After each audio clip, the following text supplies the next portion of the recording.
We are joined by none other than the razor-sharp mind behind Far Post, the editor himself. We don't mess around, guys. We go to the top. The editor is here in studio, Mtokozisi Dube. He's got the inside scoop. I mean, he's been tracking the transfers. He's been talking to the agents, following the whispers in the war chests. I mean, he joins us live now to unpack all of this. In fact, he's been on the phone ever since he walked into this building, talking to who was the last coach you talked to? Who was the last coach you were listening to a conversation. You see, you had your scorpions. They lied to you that this is soundproof, these studios. I was listening. Who was the coach you were talking to? I was talking to the former Safa TD, Walter Steenbok. And I was asking him the same question that I want to ask you. Yes. Who's buying Celtic United? What did he say to you before I answer? He said I must hold on a bit. Hold on to what? He said wait a bit. Something is. There was a song. Jody Watt used to sing a song. Hold on to what you've got. We don't do songs here. So then I said to him, no, it's fine. I'm actually meeting Rob in a few minutes. He's gonna tell me. I'll tell you something very simple. A very, very young businessman from Bloem has bought the status of Supersport United. Funny enough, he said the same thing. Young businessman but he didn't say who. Yeah, I know but who. The most important question is the who. I know who, but the thing is, he's not denying that the deal is done. Okay. I'm asking. He's not denying that the deal is done. What I do know is that Supersport has been sold, yes. Right? For 50 million rand. For 50 million rand. I think maybe 2 days ago, the PSL was waiting for the paperwork from the club just to complete the whole transaction. But what I didn't know was who this young businessman is. So the former TD does say, yes, it's a young businessman from Bloem. But who? I'll tell you during the break. Okay. Yeah. Because I'm not at liberty to tell you now. That's the reason I came here today. No, but I'll answer the other questions. But you're the one who's supposed to be telling us. So we can confirm as we start. I mean, that was the breaking news that one put out early this morning to say that the deal is done. Supersport United sold, the franchise done. I suppose whatever else happened with them in the past and successes is now a thing of the past. There's a new chapter. They still cannot call them Bloemfontein Celtic, and that is why they have to call them Celtic United. Interesting. Very interesting, because I think a few months ago we were told that Eddie Modise bought the naming rights, the Bloemfontein Celtic naming rights, the businessman from Bloem. Yes. So now the Celtic United, obviously caught my attention. I was like, okay, wait. Is it the same person? Now that you are the second person saying it's a young businessman from Bloem, quite exciting. Because you can buy the rights and you can hold on to the name Bloemfontein Celtic. Yeah. It's meaningless. Yeah. It really is. Until such time that a wears team can be green and white strip. Yeah. So Celtic United will wear exactly what Punya Sele wore. Yeah. Yeah. And then if there is a Bloemfontein Celtic one day, then what? Yeah, but the people of Bloem would welcome a second team in Bloem, and I can tell What's the first team in Bloem? Well, there's Marumo Gallants there. Are they Bloemfontein based? Siwelele Samarumo. They're not a Bloemfontein team. Well, yeah. Well, they've been based there last season. Last season. Yeah, there's a big player that is actually traveling there to complete. Signing tomorrow. So with Marumo Gallants now. With Marumo Gallants. Okay, who's that player? Yeah. Are we getting into the? We are in it. We started on fire. When you wanted me to say hi, Mtogo, welcome to the show. No, we are there. Which big player is signing? Jason Clifford has been linked to Orlando Pirates. I can confirm that today he put pen to paper for Marumo Gallants. So that's the first reveal, first fire shot of Mtokozisi Dube. Repeat the name again. Jason Clifford played his football in Bulgaria. His contract came to an end yesterday. Today he signed for Marumo Gallants. In Bloemfontein? There were links. He was being linked to Pirates, but Marumo have signed him. That's a big story. That's a big signing. There's bigger stories and bigger signings to come. Mtogo, good to have you. I said to Mto, you know what, because of time and how quickly it flies here, we're going to dive straight into those. Yeah. Is Gavin Hunt the solution to Durban City? Look, solution is a bit of a big one. Very surprised by the decision to let go of Simo Dlala. I thought they would beef up, invest in the squad, give him the quality, bring in someone experienced next to him just to, guide him in the Betway Premiership. Because he understands that team, he knows that team. When you bring in a new coach, do they understand the squad that you have? Are you going to sign, are you going to make a lot of changes that would sort of suit the way that they want to play? So for me, I don't think he's a solution. Also, look at where he's coming from. Supersport, they almost went down. So solution, no. But who is going to coach Durban City? Gavin Hunt. With who? Look, Ernst Middendorp would come in as a technical director, which Middendorp and Gavin Hunt. Very under one roof. Under one roof, yes. Gavin Hunt and Middendorp. Gavin Hunt and Middendorp in under one roof, yeah. An important question about Lodge. His star is shining right now. Yeah. Look, obviously he's done very well in at Wydad, and there is a lot of interest in him outside South Africa. But obviously he's still a Sundowns player, so he goes back to Sundowns, and whoever wants him will have to buy him from Sundowns. And I can tell you the price has gone up. How much? Oh, significantly. I was actually speaking to an agent who does business in Saudi Arabia, who's actually looking at bringing him. I think they tried before he went to Wydad, and he was telling me that it does look like even the players' demands. I mean, obviously because of what he's done at the FIFA Club World Cup, but he remains a Sundowns player, obviously with a year left on his contract.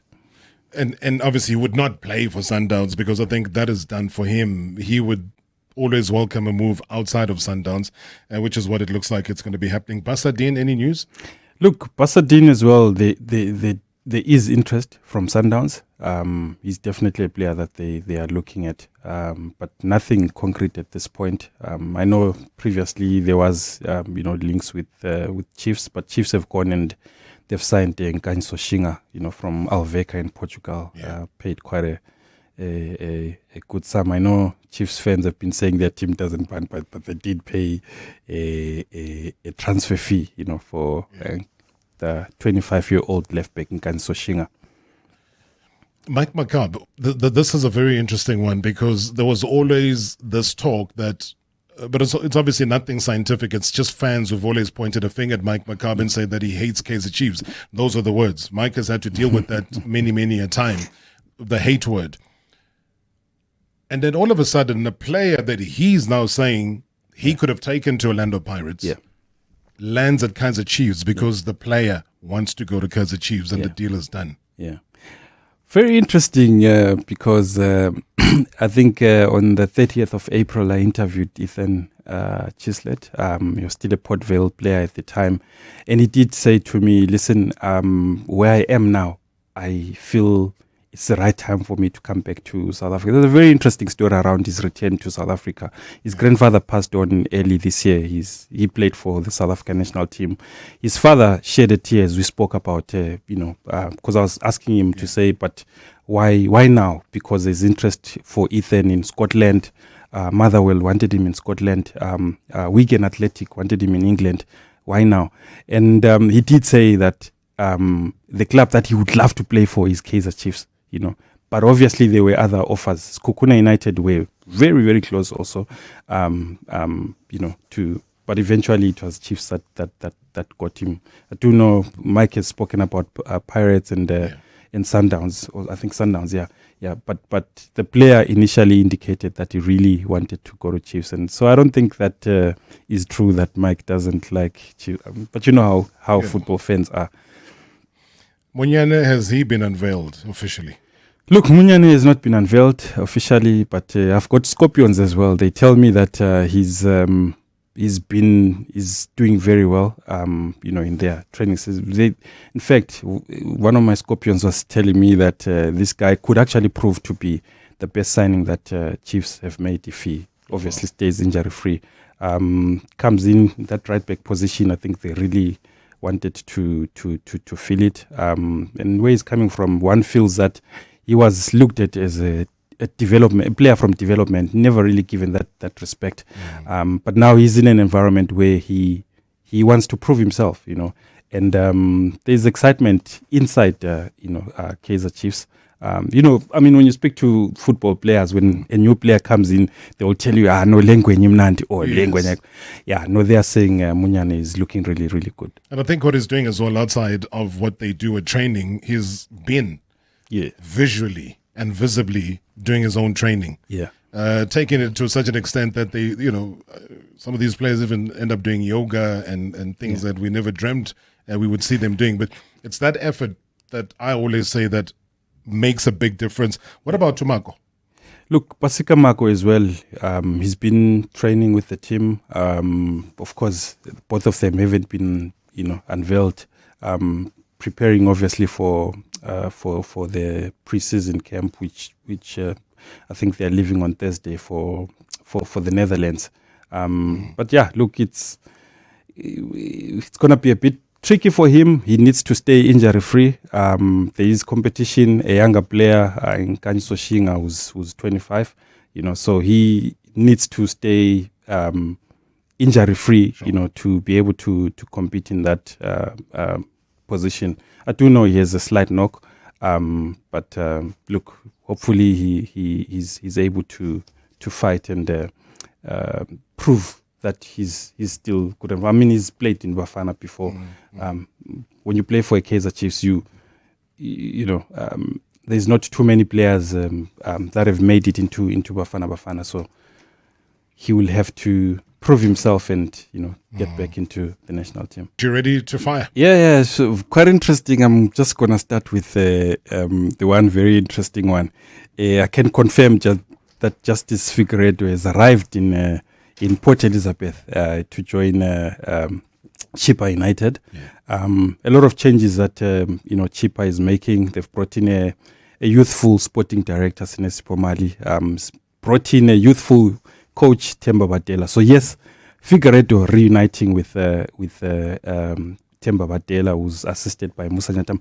I think that's a very interesting project. The direction that they are taking, bringing in a young sporting director who's brought in a young technical team. They've gone to Sundowns. They've gotten the performance analyst Prenil Dean. He left Sundowns recently. They also got a sports scientist who previously worked with Orlando Pirates. So you can see they're putting together a very formidable technical team. Hopefully, the chairman will let the sporting director do his work. And Maliwa, yes, you can see, that there is a scout in someone who's got experience on the continent. I mean, look at the kind of signings that they're making. I don't think anyone knew Flavio Silva. No one would have thought of Flavio Silva, and he's another player that I've heard good things about from the new teammates, to say he's got pace, he's aggressive, he's strong. He's a poacher. In the box. So I think that shows you that there is some scouting happening. Yeah. And you can see in this transfer window, Chiefs have done something very, very interesting. In the past, they've been given hefty prizes when they tried signing a Pasadin, for instance. They've gone to Portugal and they've signed Nkanso Shinga, young, hungry, he still has a lot to prove. Spent, I think, almost 10 years in Portugal. They've gone to England. They've gotten an Ethan Chislett. I've also had really, really good things. While I was sitting there, I was talking to one of the players, and they were raving on about Ethan, how Ethan is combining with Thabo Cele. So you can see there is scouting. I think it's the impact of having someone like Tera Maliwa. Yeah, okay. And Ime Ocon, he kind of snubbed the local teams, decides to go play the German second tier. Yeah. Look, I do know there was interest, from Kaizer Chiefs. He's a player that they were looking at. His contract obviously came to an end June 30. And, with what's happening with Supersport, there was no new contract for him. But it was clear that what he wanted was to go overseas. We know he's previously been to Ukraine for a trial, finally getting this move to the second tier in Germany. I mean, for a 21-year-old defender, I think it's the right kind of move. Look, he's obviously going to grow and develop further. I mean, he's a quality defender. We've seen him making a debut for Bafana. Meaning he's chosen Bafana over Nigeria, which is a good thing, obviously. So I think that's a very good move for a quick one. Is the Sundowns coach going to survive? Will he be coaching Sundowns next season? It does look like he will. I think after the CAF Champions League final, for a moment I thought maybe, but I think when you look at the way that they performed at the FIFA Club World Cup, some good performances, obviously just falling short and not making to the round of 16. But I do think that he definitely is going to stay. He's going to survive. All right, Cape Town City. John Committees gave an indication, not so many words. We don't have too many words and minutes left. Where do you see him buying a status if it gets to that? Very interesting. Status. I'm trying to think in the Betway Premiership who would be selling. I can't think of too many teams that could sell. I mean, with Supersport gone, nah. Look, I was speaking to someone yesterday and they were saying that he's of the mind that let me invest in the team and get it back to the Betway Premiership as quick as possible, which... Never going to happen. You think so? Never going to happen. Oh, let's see. I mean, would he likely push an orbit to say, here's money, you guys go back to familiar territory, here's a chunk of money, I want to become... Look, very much possible. Someone mentioned something almost similar a week ago. Okay, quite interesting. Your Scorpions. Okay, I was gonna say something else, but when are you back though? Because we need this on a regular basis. It's an exciting time of the off season, which is transfer window. Yeah. Can we book a slot when we're back again next week? Yeah, with the welcome that you gave me today, I can be back even tomorrow. And you're going to post that on social media. You long deserve that, my friend. Far Post, follow that, guys, every single day because breaking news happens there more often than anything breaks. So thank you so much, Mtokozisi Dube, for popping in. We'll see you again next week. Always a joy, man. Thank you. You can tune in again tomorrow. Marawa Sports Worldwide, proudly brought to you by Hollywood Bets. Robert Marawa, live on 947.